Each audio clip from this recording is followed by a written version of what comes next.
Hartford Railroad disaster. The date was February 5, 1887, and it was a biting -15 degrees Fahrenheit. The Boston-Montreal Express service left White River Junction at 2:10 a.m., and soon began crossing the White River on the West Hartford Bridge. The train started to sway, and the back carriage swung off the bridge. As the train fell off the tracks, and tumbled to the river below, it caught fire and brought the bridge down with itself. Only the front of the train survived. The disaster killed 37 people and injured 50. After the crash, a nearby barn became a makeshift trauma unit, where some of the injured survivors died. The barn still stands, and passers-by have heard crying coming from there. The area where the bridge stood has been known to emit the smell of burning wood. Some see a ghostly manifestation of Conductor Sturdivant, believed to be patrolling the bridge to prevent another accident. Others see the ghost of a young child in 19th-century clothing, hovering above the river, staring at where the crash occurred.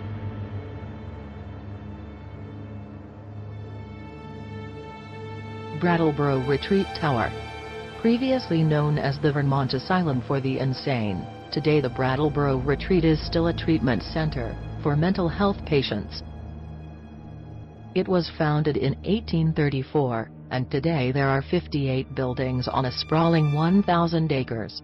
Only 20 of the buildings are modern, while the remainder was built between 1838 and 1938. One abandoned and closed-off building, the Retreat Tower, was built between 1887 and 1892 by patients.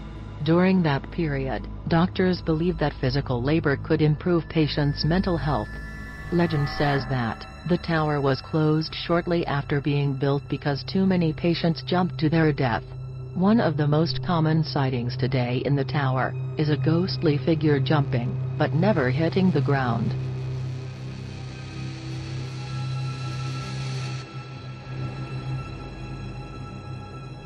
Lake Bimousin. West Castleton, on Lake Bimousin, has long been abandoned. After the Civil War, the town was full of quarries and mills.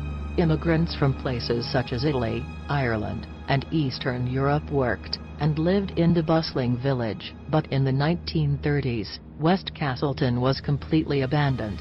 Today it is a ghost town, and not just because no living people reside there. A popular tavern used to sit on the far side of Lake Bimousin, and workers would row across the waters to reach it. Stories say that a group of 3 friends set out one night to pass the time at their favorite pub. They never made it back to West Castleton, and in the morning their empty boat was discovered floating in the lake. Fast forward to modern day, and it is said that a ghostly rowboat can be seen moving across the lake, but the shadowy oars make no ripples in the tranquil water.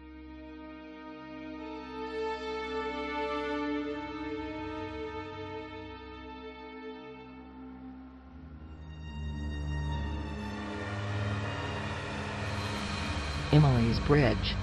Stowe is best known for its mountain resort. It is also home to the Trapp family lodge, where one of the children from the famous Sound of Music Von Trapp family settled after escaping Europe. The town's spookiest claim to fame is the covered Gold Brook Bridge, but everyone knows it as Emily's Bridge. A broken-hearted woman is said to haunt the bridge. The exact circumstances surrounding her death are unclear. All the legends involve her being jilted by a lover she was going to marry. One ends with driving a fast-moving carriage off the rocky bank and dying in the brook below.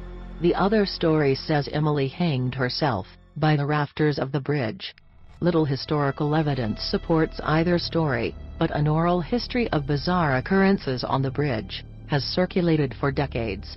Some of the paranormal activity visitors have experienced include scratch marks on cars, feelings of being scratched or grabbed, sounds resembling footsteps, ropes, and screams have been reported.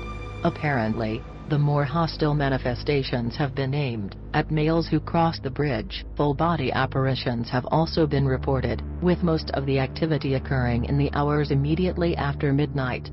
Whether or not the story of Emily is the real cause of the bizarre activity at the Gold Brook Bridge,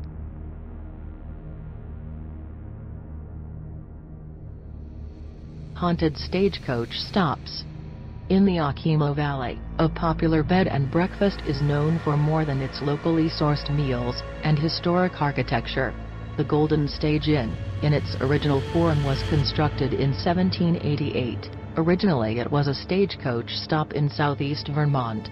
It may have also been an important part of the Underground Railroad. At one point, it was repurposed as a private home for nearly 100 years. It opened as an inn in the 1960s. The building has gone through numerous renovations over time. Although it has changed hands over the centuries, and now guests come and go, some residents are there to stay. A newer section of the inn may be home to a kind-hearted and handsome ghostly spirit. He reportedly looks like Robert Redford and wanders the halls in an old-fashioned coat. Other people have heard unexplained footsteps and electronics turning on and off on their own. Another former stagecoach stop and inn in Vermont is the Averill Stand historic site in Wilmington, between Bennington and Brattleboro. The place was founded in 1797 by the Averill family. Lavina Field Averill may have died in the house while giving birth. Another woman named Mrs. Brown died in the house years later. It is believed that their ghosts haunt the now historic site. Objects mysteriously appear and disappear in the kitchen. A young woman in period dress has been seen in several of the rooms.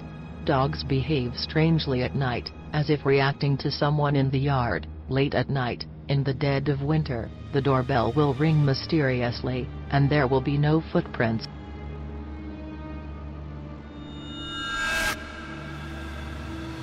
The University of Vermont. Burlington is the biggest city in Vermont, and home to its largest higher education institution, the University of Vermont, better known as UVM. It was established in 1791, only the fifth university to be founded in New England. Thousands of students enter and graduate every year. It seems some of them never leave. UVM has bought many former homes in the city and turned them into campus buildings.